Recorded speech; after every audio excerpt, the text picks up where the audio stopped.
శ్రీమాత్రే నమః. మిత్రులందరికీ శుభోదయం. కాళిదాస మహాకవికి ఉజ్జయిని మహానగరంలో శ్యామలాదేవి దర్శనం అయిన వెంటనే ఆయన భక్తి పారవస్యంతో ఆ తల్లిని మాణిక్య వీణా ముపలాలయంతి మదాలసాం మంజుల వాగ్విలాసా మహేంద్ర నీలజ్యుతి కోమలాంగీ మాతంగ కన్యాం మనసా స్మరామి అని స్తుతించాడని తెలుసుకున్నాం కదా. ఈ ఒక్క శ్లోకం కళ్ళు మూసుకుని పఠించుకుంటే చాలు, మనసులో అమ్మవారి దర్శనం కలుగుతుంది. అయితే కేవలం యాంత్రికంగా ఈ శ్లోకాన్ని పఠించడం కాకుండా అందులో ఆ తల్లి యొక్క భావాన్ని, ఆ శ్లోకంలో చెప్పబడినటువంటి భావాన్ని అనుభూతి చెందుతూ ఉంటే అప్పుడు ఆ తల్లి సగుణ రూపంతో దర్శనమిస్తుంది. చక్కగా మాణిక్య వీణను ధరించి పరవశంతో ఆ తల్లి ఆ వీణని మీటుతూ భక్తులను అనుగ్రహించేటువంటి చిరుదరహాసంతో ఆ తల్లి కనిపిస్తూ ఉంటుంది అని ఈ శ్లోకంలో చెప్పబడింది. అలా మనం దర్శించుకోవాలి. అయితే శ్రీమాత లలితాదేవి యొక్క అంశారూపురాలుగా కూడా ఆ తల్లి దర్శనం మనకు ఉంటుంది. మాణిక్య వీణను చేత పట్టినటువంటి ఆ తల్లిని చెప్పుకున్నాము ఈ శ్లోకంలో. మాణిక్య వీణ అనే శ్లోకంలో రెండు చేతులతో మాణిక్య వీణను పట్టుకుని లలితాదేవి అంశారూపులుగా ఆ తల్లి తన ఇరు చేతుల్లో పాశాంకుశాలు, ఇంకో రెండు చేతులతో చెరుకు విల్లు పుష్పబాణాలు పట్టుకుని, ఇంకో రెండు చేతుల్లో రెండు సుఖములు అంటే రెండు చిలుకలు ఉండగా ఇలా వీణ మీటుతూ ఉంటుంది మనకి. అంటే అష్టభుజగా ఆ తల్లిని మనం దర్శించుకోవాలి. లలితాదేవిని చతుర్భుజగా దర్శించుకుంటే శ్యామలాదేవిని అష్టభుజగా, అంటే రెండు చేతులతో వీణ, రెండు చేతుల్లో చిలుకలు, రెండు చేతుల్లో పాశము అంకుశము, ఇంకో రెండు చేతుల్లో, ఒక చేతిలో చెరుకు గడ, ఇంకో చేతిలో పుష్పబాణాలు. ఇలా ఆ తల్లిని అష్టభుజగా అలా చిత్రీకరించుకోవాలి. అమ్మవారి యొక్క చిత్రపటాన్ని చూసి ఆ యొక్క రూపాన్ని మన మనసులో దర్శించుకొని ఈ మాణిక్య వీణ అనేటువంటి ఒక శ్లోకం చదివితే చాలు, అమ్మవారి యొక్క దర్శనం మనకి అనుభూతిలోకి వస్తుంది. అయితే ఈ శ్యామలాదేవి గురించి మనం చెప్పుకుంటున్నాము. లలితా పరాభట్టారిక యొక్క మంత్రిని శ్యామల, వారాహీదేవి దండనాథ అంటే సైన్యాధిపతి. ఉపాసకులు వారాహీదేవిని పితృభావనతోనూ శ్యామలాదేవిని మాతృభావనతోనూ ఆరాధించడం జరుగుతూ ఉంటుంది. ఇంతకుముందు చెప్పుకున్నట్లుగా వసిన్యాది వాగ్దేవతలు శ్యామలాని సంబోధించకుండా ఆ తల్లి యొక్క ఉనికిని మంత్రినిగా స్తుతించారని తెలుసుకున్నాం కదా. మంత్రాంగం చేసేటువంటి వాళ్ళు మంత్రులు. అంటే పాలనా నిర్వహణలో రాజ్యాధిపతికి సమయానుకూలంగా తగు సలహాలను సూచనలను వీళ్ళు తెలియజేస్తూ ఉంటారు. రాజ్యాధినేత సరి అయినటువంటి నిర్ణయం తీసుకునేలాగా తోడ్పడేటువంటి వాడు మంత్రులు. మనం ఒకటి జ్ఞాపకం తెచ్చుకున్నాం. చిన్నప్పుడు అనగనగా ఒక రాజు ఒక మంత్రి అని కథలు మొదలవుతూ ఉండేవి. చాలా కథల్లో అలాగే చెప్పుకున్నారు. ఇప్పుడు చదరంగం ఆట మీద ఎవరికైనా అవగాహన ఉంటే తెలుస్తుంది అందులో మంత్రి స్థానం అనేటువంటిది ఎంత శక్తివంతమైనదో అని. రాజు లేకున్నా తాత్కాలికంగా రాజ్య వ్యవహారాలు నిర్వహించడం జరుగుతుంది, కానీ మంత్రి లేకుండా ఒక్కరోజు కూడా సవ్యంగా పాలన జరగదు.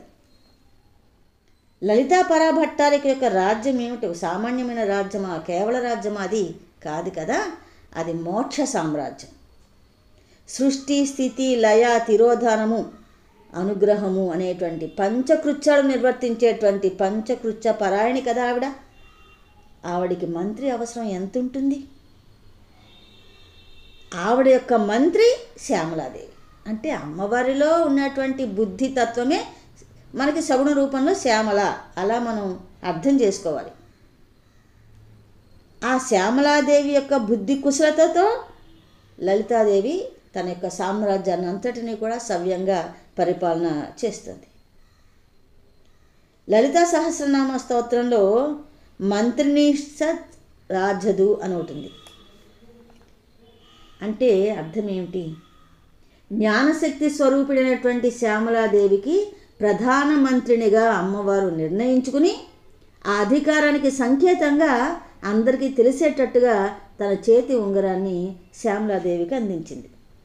మంత్రిణీన్యస్త రాజ్యదు రాజ్యభారాన్ని అంతా కూడా ఆవిడకి అప్పగించి ఈవిడ నిశ్చింతంగా ఉందన్నమాట. ఇంకొంచెం లోతుగా మనం ఈ భావన తెలుసుకునే ప్రయత్నం చేద్దాం. మంత్రము జపించేటువంటి వాడిని రక్షించేది మంత్రిని. దేవీ మంత్రాలను జపించేటువంటి భక్తులను సర్వ విధాలుగా రక్షించి శ్రీమాతతో ఆ భక్తులకు చాలా సత్వరంగా ఐక్యమయ్యేటువంటి విధంగా, అంటే తాదాత్మ్యత చెందేటువంటి విధంగా చేసేటువంటి దివ్య శక్తి స్వరూపురాలు శ్యామలాదేవి. అంటే మోక్ష సామ్రాజ్యానికి మనని చేరువ చేసేటువంటిది, అతి శీఘ్రంగా చేరువ చేసేటువంటిది కేవలము ఆ తల్లి యొక్క నామాన్ని మంత్రంగా మనం భావించి, ఇంతకుముందు మనం చెప్పుకున్నాం, శ్యామలాదేవ్యే నమః అంటే చాలు, మాతంగి దేవ్యే నమః అంటే చాలు, వేరే ఇంకేమీ ఉపదేశాలు అక్కర్లేదు. మన మనసులో ఆ అష్టభుజగా ఆ రూపాన్ని దర్శించుకుంటూ ఆమె యొక్క నామాన్ని మనం జపించుకుంటూ ఉంటే లలితా పరాభట్టారికకు అతి సమీపంగా తీసుకెళ్ళేటువంటిది ఈ శ్యామలాదేవి. సరే, ఇక భండాసుర వధ కోసం సిద్ధమైనటువంటి తన చక్రరాజ రథంలో అమ్మవారు ఆశీనురాలు అయిన వెంటనే అమ్మవారి కుడి పక్కకి మంత్రిని శ్యామల, ఎడమ పక్కకు దండనాథ వారాహి వచ్చి నిలబడ్డారు. దీన్ని మనం ఇంకా లోతుగా చూస్తే సుషుమ్నా నాడి ఉంటుంది కదా, యోగ సాధకులు సుషుమ్నా నాడి, ఇడ, పింగళ ఈ నాడుల ఆధారంగా ప్రాణాయామం చేయడం అనేటువంటి జరుగుతూ ఉంటుంది. సుషుమ్నా నాడికి రెండు వైపులా ఇడ, పింగళ నాడులు ఉంటాయి, తెలిసిన విషయమే కదా. అలా అమ్మవారికి ఇరుపక్కల వీళ్ళిద్దరూ ఉంటారనమాట, శ్యామల, వారాహి దేవి. సూక్ష్మంగా కనుక ఆలోచిస్తే లక్ష్మీ సరస్వతి నడుమ లలితాదేవిలాగా, శ్యామల వరాహిల నడుమ అమ్మవారు అలా దర్శనమిస్తుంది. ఉపాసకులు ఆ రకంగా ధ్యానం చేస్తూ ఉంటారు. మనం బాహ్య పూజలు చేసేటప్పుడు లలిత అమ్మవారి పటాన్ని ఎదురుకుండా పెట్టుకుని మనం పూజాధికాలు చేస్తూ ఉన్నప్పుడు ఆ తల్లికి ఇరువైపులా లక్ష్మీదేవి, సరస్వతీదేవి ఉంటారు. ఇచ్ఛాజ్ఞాన క్రియాశక్తుల సమ్మేళనమే ఈ రూపము.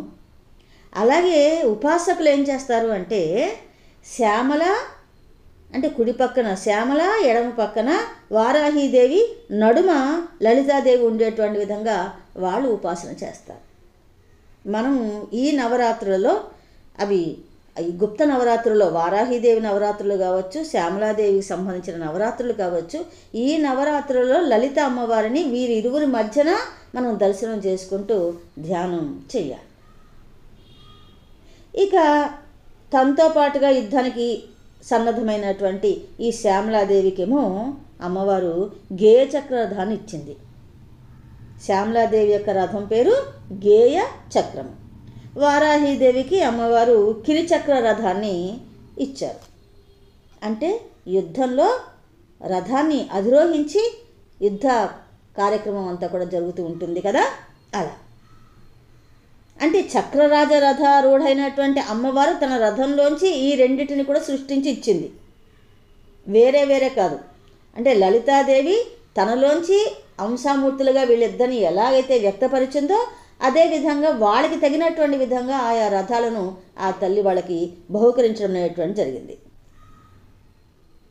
ఇప్పుడు అమ్మవారు అంటే లలితా పరాభట్టారికకు ఇరువైపులా ఉన్నటువంటి శ్యామలాదేవి, వారాహీదేవి వీళ్ళ మూడు రథాలు కూడా యుద్ధానికి వాళ్ళు సిద్ధమై ముందుకు కదిలారు. ఆ రథం గురించి, అమ్మవారి యొక్క రథం గురించి మనం తెలుసుకునేటువంటి ప్రయత్నము చేద్దాం. కిరి చక్రాన్ని వారాహిదేవి, గేయ చక్రాన్ని శ్యామలాదేవి, మధ్యన ఉన్నటువంటి చక్రరాజ రథారూఢ అంటే లలిత అమ్మవారు ఎలాగా ఆ తల్లి ఆ రథాన్ని అధిరోహించిందనే విషయాన్ని తెలుసుకునే ప్రయత్నం చేద్దాం.